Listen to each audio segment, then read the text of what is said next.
The great thing about what God has allowed me to do for a living is, and this is not trying to sound good or, hey, this is what I should say. I can honestly look anyone in the eye and say, I do not dread going to work.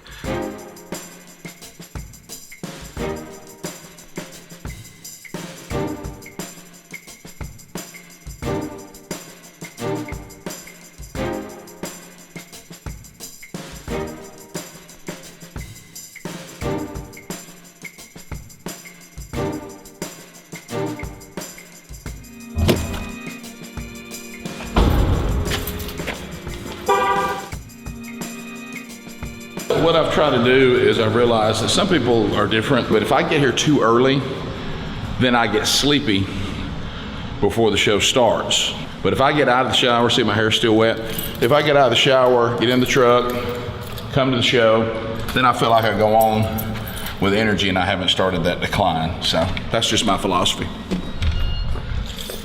You might want to check with your own boss to be sure they're okay with that philosophy, but that's the beautiful thing about being boss. It works.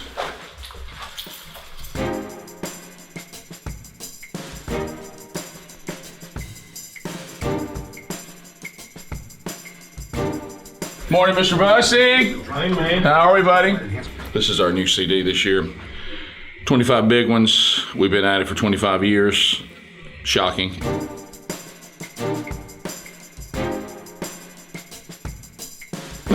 What I'll do is I'll just kind of sit here and settle in, look at some email. We get hundreds of emails a day. The truth of the matter is this: we do get a lot of emails, and you can't respond to every single request, but you can look at your email on a regular basis for those things that are extremely serious or people who are really struggling, and take a few minutes. And I know just for my own life, not just other people, that if you can just get somebody to give you a little bit of encouragement or a little bit of response, or if you'll answer a question about things that are important. Certainly, I mean, we can't answer every single question about the best restaurants to eat when you're at the beach, but you can certainly take time when someone says, hey, I'm struggling right now, or we get sometimes emails of I'm contemplating suicide, or in our case with Sherry and me, our child just passed away, or hey, we have a child that's struggling with the same thing that your child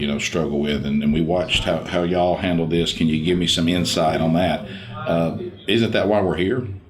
And I'm not trying to sit here and say that 100% of the time I've been able to respond in a timely way, but my goal is that I respond to every single person who is in one of those type situations. And for those of you that I may not have, I apologize. It might have been that I just missed it, but my intention is to always respond and simply tell people the things that have gotten me through it.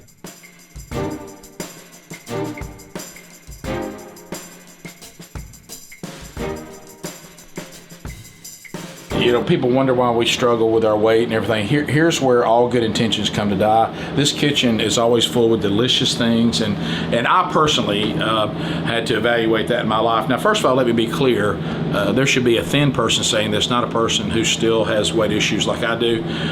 Weight issues have been in my life as long as I can remember. I certainly am, I don't think, ever going to be lean, but I have concentrated on being less fat. And the reason why is I finally came under conviction, for me personally, I'm just talking about me, that I was eating and treating myself in a way that was sinful. And I certainly don't think I could ever be involved in any kind of leadership role, especially in men's ministry, if it looked like physically that I didn't have self-control in my own life. Now, this is not about legalism. This is not about there's some holy height and weight, be holy BMI. If you're 6'2", if you don't weigh this, you're not coming into heaven. I'm not talking about that. I'm talking about in my own life, and I'm only speaking to me. What I'm trying to do now is to exercise more than I ever have, 2 to 3 days a week. That's about all at my age I can do, and try to see if I can stay around 1,500 calories a day. And so this kitchen does not help that at all.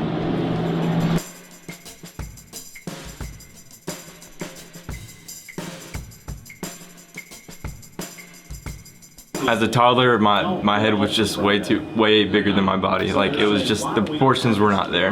Look, your head ain't bigger than mine. Yeah, I mean, I've got the record. Oh my goodness. Dude, You're a cute little kid, but I'll tell you what. Hey, now. Yeah, maybe intern sledgehammer. Hey, look at that nog. Yeah, You really yeah. grew into it, man. Yeah. It worked out. It all worked It out. did work out. For about 10 years, it was bad. It took like 10 years. It was bad. 10 years. 10 years. I'm not joking. Yeah. Did you have you some nicknames? Oh yeah, like Watermelon Head. All right, so that's what we voting on, Hams. Olin Alford, Megamind, Osama Big Noggin, and Big Headed Pony. So let's start. How you on the Rick and Bubba show? Which one you voting for? Osama Big Noggin. Thank you, buddy. Thank you. Rick and Bubba show. Who you voting for? Osama Big Noggin. Rick and Bubba show. Who you voting for? Osama Big Noggin. Rick and Bubba show. Who you voting for? Osama Big Noggin. Rick and Bubba show. Who you voting for? Osama Big Noggin. Rick and Bubba show. Your vote, please. Osama Big Noggin. All right. Do you want me to stop?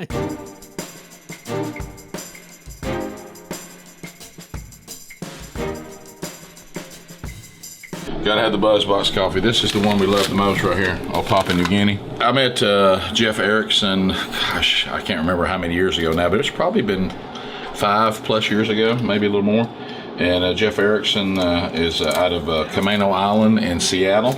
He's an entrepreneur, and he has a great philosophy, which is great, that if those of us that are followers of Christ, instead of doing a nonprofit where you're asking people for donations, why not do business and then use your profits to then do ministry, and that way you're actually producing something that people are buying, and they're using that money to advance the gospel and take capitalism and go introduce capitalism to some of the most poorest countries in the world, and then you see their whole community change, just like their life changes, their family changes, the community changes, and the standard of living starts, being raised in those communities as well.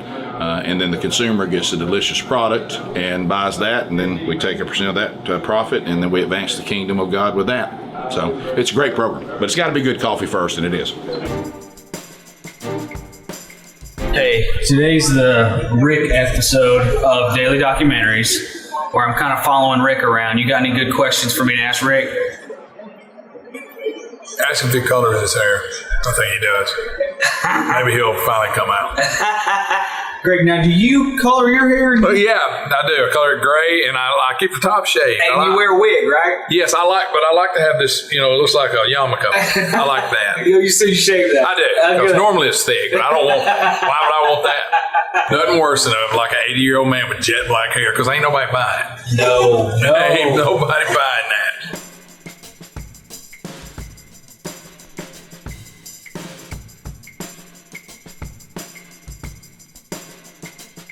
I understand now that people are trying to decide whether they want their kids to play football or not, and I acknowledge that it can be dangerous, and we do know more things about it than we did. But I can say that kind of in my own life, I believe the things that football taught me far outweigh any dangers that I might have encountered. And especially, I just think at some point that, football, I look back, it taught me about discipline. It taught me about, being part of a team, having to sacrifice yourself for the benefit of other people. It's really the only, there are other team sports, but to me it's the ultimate team sport, because there's guys in football that don't do anything but try to give up themselves for the benefit of somebody else. And it teaches you about, being under leadership.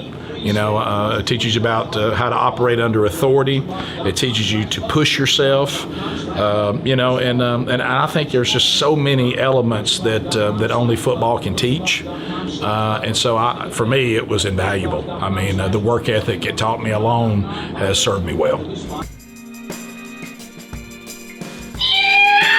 So today is the Rick episode of the Daily Documentaries. The Rick episode? The Rick episode. Does that mean it's about Rick? It's about Rick, yeah. Well, first of all, I'll say this. He has nice hair. And even though Greg thinks he's using some product, it's the real deal. So I like that.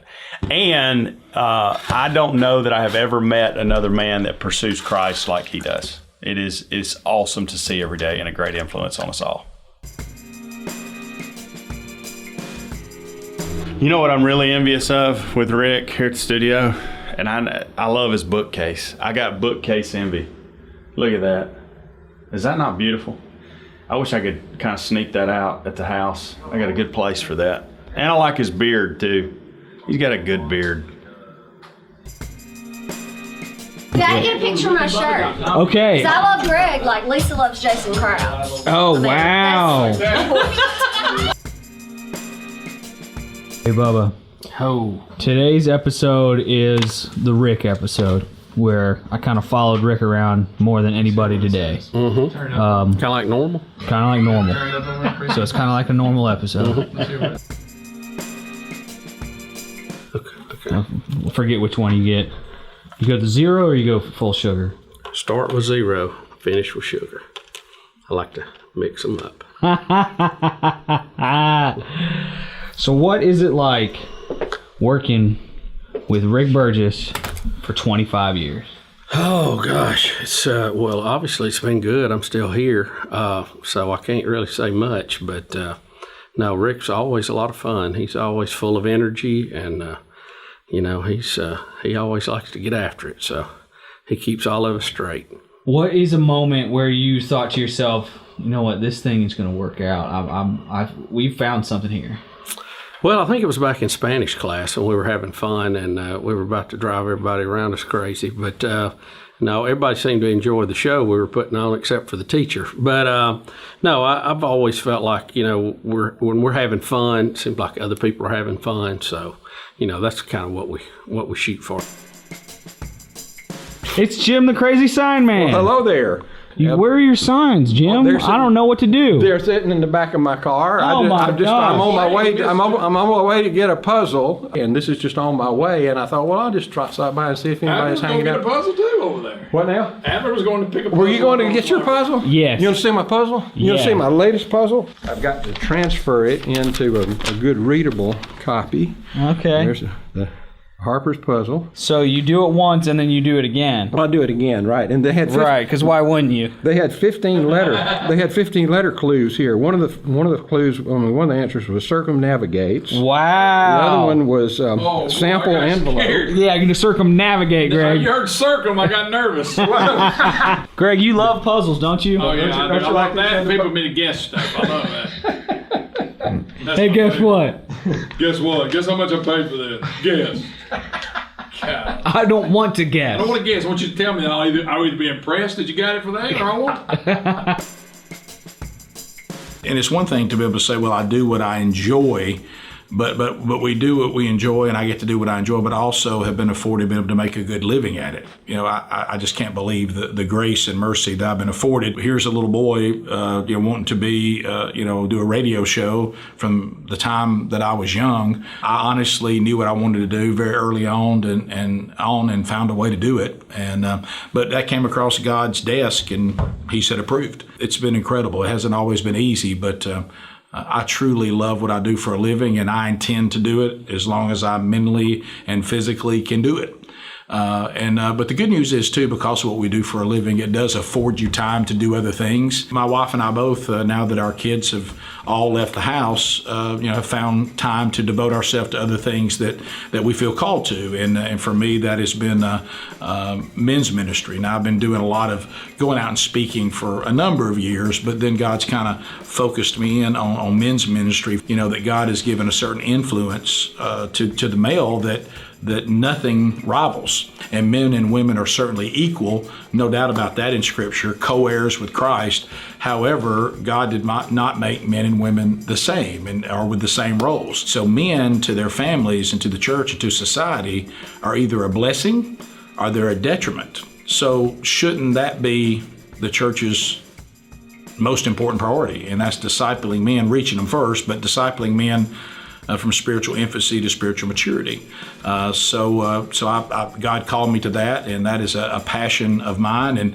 And we've got something really exciting coming up in the next year that I think is going to be kind of a hub where churches and groups can go to do men's ministry. So the balance of it is this: certainly people can have their own projects here as long as it does not affect what we're doing for the Rick and Bubba Show. I'm supposed to be here ready to go and to do my job and do it well.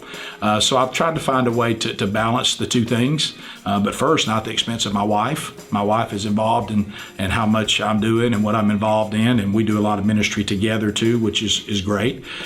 So you make sure that your wife knows what's going on and is involved in the process. You make sure you're not neglecting the job that pays the bills and keeps the lights on, and a lot of people are depending on as well. But the beautiful thing about this is we're able to take the ministry part of what we're doing, and it also is part of the show. So it really kind of works together in a beautiful mix. So I will say at this time of my life, sitting here before you at 55 years old, I'm enjoying this part of my life probably more than any period of my life that I've lived before.